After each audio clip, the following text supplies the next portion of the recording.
नमस्कार.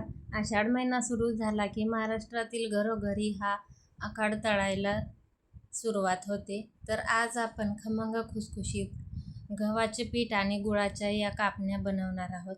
बनवायला खूप सोप्या आहेत आणि 100% खुसखुशीत होण्यासाठी याच्यामध्ये एक खास पदार्थ मी वापरला आहे आणि या कापण्या तुम्ही बघू शकतात, एकदम खमंग खुसखुशीत अशा बिस्किटप्रमाणे झाले आहेत. तर व्हिडिओ कुठेही स्किप न करता शेवटपर्यंत नक्की पहा. तुमच्यासुद्धा कापण्या अशाच खुसखुशीत होतील. कापण्या बनवण्यासाठी इथे 1 वाटी गूळ घेतला आहे. तो एका भांड्यामध्ये काढायचा आहे आणि सारख्याच वाटीने 1 वाटी एवढं पाणी घालायचं आहे. हा गूळ पाण्यामध्ये आपल्याला वितळून घ्यायचा आहे. तर इथे गॅस चालू करून गॅसवरती हे गुळाचं पाणी आपल्याला करून घ्यायचं आहे. गूळ वितळेपर्यंत चमच्याने थोडंसं याला हलवून घ्यायचं आहे.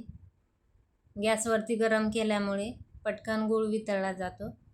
याला चांगली एक उकळी येऊ द्यायची आहे. गूळ व्यवस्थित वितळला की गॅस बंद करायचा आहे आणि हे गुळाचं पाणी आपल्याला कोमट होऊ द्यायचं किंवा गार होऊ द्यायचं. तर गुळामध्ये काही खडे कचरा असतील, त्यामुळे इथे मी चाळणीने हे गाळून घेतलं आहे. गुळाचं पाणी थंड होऊ द्यायचं आहे. तोपर्यंत आता आपण कापण्या बनवण्यासाठी जे पीठ लागणार आहे ते घेऊयात. तर इथे 2 वाटी गव्हाचं पीठ घेतलं आहे. नंतर 2 चमचे एवढं बेसन पीठ घालायचं आहे आणि कापण्या खुसखुशीत होण्यासाठी 2 चमचे आपल्याला रवा घालायचा आहे. रवा घातल्यामुळे कापण्या अजिबात चिवट कडक होत नाहीत आणि खायला खूप खुसखुशीत होतात. चिमूटभर मीठ घालायचं आहे. कुठल्याही गोड पदार्थामध्ये थोडंसं मीठ घातल्यामुळे त्याची चव आणखीनच वाढते. नंतर 1 चमचा सुंठ, विलायची आणि बडीशोप याची मी भाजून पावडर बनवून घेतली आहे, ती घालायची आहे. थोडंसं तव्यावरती किंवा पॅनमध्ये भाजायचं आहे आणि नंतर बारीक करायचं आहे. नंतर इथे 3 चमचे तेलाचं मोहन कडकडीत गरम करून घेतलं आहे, ते याच्यामध्ये घालायचं आहे. तेलाचे मोहन घातल्यामुळे सुद्धा कापण्या आपल्या एकदम खुसखुशीत होतात. मोहनसुद्धा व्यवस्थित पडलं पाहिजे, तेव्हाच कापण्या एकदम खुसखुशीत होतात. कमी किंवा जास्तही होता कामा नये. तर एवढ्या प्रमाणासाठी बरोबर पोहे खायच्या चमच्याने 3 चमचे तेल घेतलं आहे आणि मोहन याच्यावरती घातलं आहे. सुरुवातीला हाताने याला छान मिक्स करून घ्यायचं आहे. पिठाला मोहन चोळून घ्यायचं आहे व नंतर गुळाचं पाणी थंड झाल्यावर ते याच्यामध्ये घालून आपल्याला घट्टसर मळून घ्यायचं आहे. तर अशा पद्धतीने मुटका होत आहे का पाहायचं आहे, म्हणजे मोहन आपलं व्यवस्थित पडलं आहे असं समजायचं. तर हे गुळाचं पाणीसुद्धा गार झालं आहे, ते याच्यामध्ये घालून आपल्याला हे कापण्याचं पीठ मळून घ्यायचं आहे. जर गुळाचं पाणी तुम्हाला कमी पडलं तर थोडंसं कोमट पाणी, साधं पाणी याच्यात घालून पीठ मळून घ्यायचं आहे किंवा गुळाचं पाणी जास्त झालं तर याच्यात आणखीन अर्धी वाटी गव्हाचं पीठ तुम्ही ॲड करू शकता. तर इथे बघू शकता मी हे कापण्याचं पीठ मळून घेत आहे गुळाचं पाणी घालून. तर मला हे गुळाचं पाणी थोडंसं जास्त झालं होतं, म्हणून मी नंतर अर्धी वाटी याच्यात गव्हाचं पीठ मिक्स करून घट्टसर असं कापण्याचं पीठ मळून घेतलं आहे. तर 2.5 वाटी गव्हाच्या पिठाला हे 1 वाटी गुळाचं पाणी एकदम योग्य असं प्रमाण आहे. आता हे 10 मिनिटे आपण झाकण ठेवून देऊया. 10 मिनिटानंतर याचे आता चपातीपेक्षा थोडे मोठे गोळे करून घेऊया.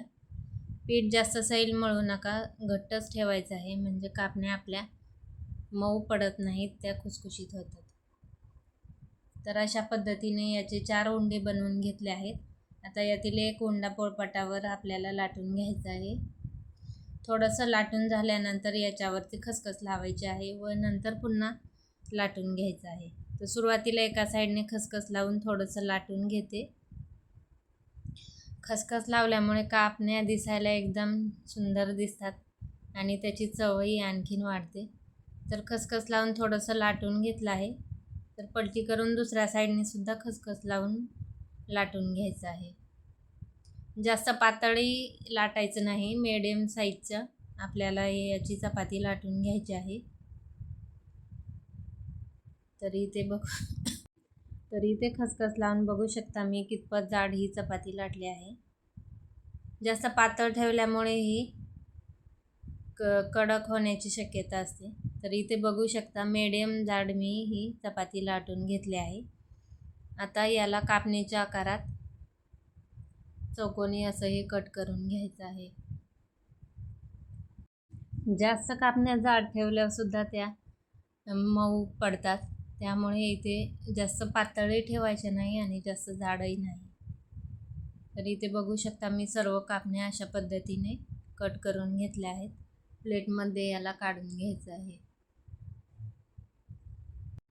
आषाढ महिन्यात महाराष्ट्रामध्ये घरोघरी या कापण्या, तिखटपुऱ्या किंवा भोपळ्याच्या घाऱ्या असे पदार्थ बनवले जातात. तर तुम्हाला आणखीन कुठल्या रेसिपी पाहायला आवडतील ते सुद्धा मला कमेंट करून कळवा.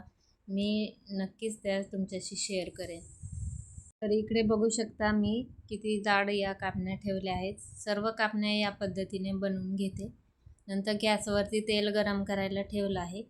तेल व्यवस्थित गरम झालं आहे का ते सुरुवातीला चेक करायचं व नंतरच याच्यात कापण्या सोडायच्या.